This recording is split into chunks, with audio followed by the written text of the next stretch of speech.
Literally ఈ songs AI generate చేసిందంటే నమ్మలేకపోతున్నాను. చాలా రియలిస్టిక్ గా ఉన్నాయి. ఒకసారి మీరు కూడా వినండి. నువ్వు వెళ్ళిపోయిన దారిలో నేనింకా నిలిచిపోయా. ఇంకొక సాంగ్ కూడా ఉంది, హిందీలో ఒక సాంగ్ కూడా జనరేట్ చేశాను.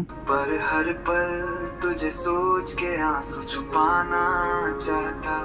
ఈ సాంగ్స్ కంప్లీట్ కాపీరైట్ ఫ్రీ, ఎందుకంటే ఇవి ఏఐతో జనరేట్ చేస్తాం కాబట్టి. సో రండి మీకు కూడా చూపిస్తాను ఇలాంటి సాంగ్స్ ఎలా జనరేట్ చేయాలో. సో ముందుగా ChatGPT ఓపెన్ చేసుకొని ఇక్కడ ఈ విధంగా టైప్ చేసి ఇక్కడ ఏ టైప్ ఆఫ్ సాంగ్ కావాలో ఇక్కడ చేంజ్ చేసుకోండి. అండ్ ఇక్కడ లాంగ్వేజ్ కూడా చేంజ్ చేసుకొని ఇంకేమైనా చేంజెస్ చేయాలనుకుంటే యాడ్ చేసి సెండ్ ప్రాంప్ట్ మీద క్లిక్ చేశారంటే ఇక్కడ మీ లిరిక్స్ అనేది జనరేట్ అయిపోయి వచ్చేస్తుంది. ఆ తర్వాత ఈ లిరిక్స్ ని కాపీ చేసుకోవాలి. ఇప్పుడు suno.com వెబ్సైట్ ఓపెన్ చేసుకొని ఈ వెబ్సైట్ లోని అకౌంట్ క్రియేట్ చేసుకొని లాగిన్ అవ్వాలి. ఇప్పుడు ఇందాక కాపీ చేసి పెట్టుకున్న లిరిక్స్ ని ఇక్కడైతే పేస్ట్ చేయాలి. ఆ తర్వాత క్రియేట్ మీద క్లిక్ చేయాలి. ఇప్పుడు మీరు ఇచ్చిన లిరిక్స్ బట్టి ఇక్కడ 4 వర్జన్లు అయితే జనరేట్ చేసి ఇస్తుంది. వీటిని మీరు ఇక్కడ నుండి ప్లే చేసి వినొచ్చు. అండ్ అదే విధంగా మీకు ఏ వర్జన్ అయితే నచ్చిందో ఆ వర్జన్ ఇక్కడ 3 డాట్స్ మీద క్లిక్ చేసి డౌన్లోడ్ కూడా చేసుకోవచ్చు. అది కూడా MP3 ఫార్మాట్ లోనే.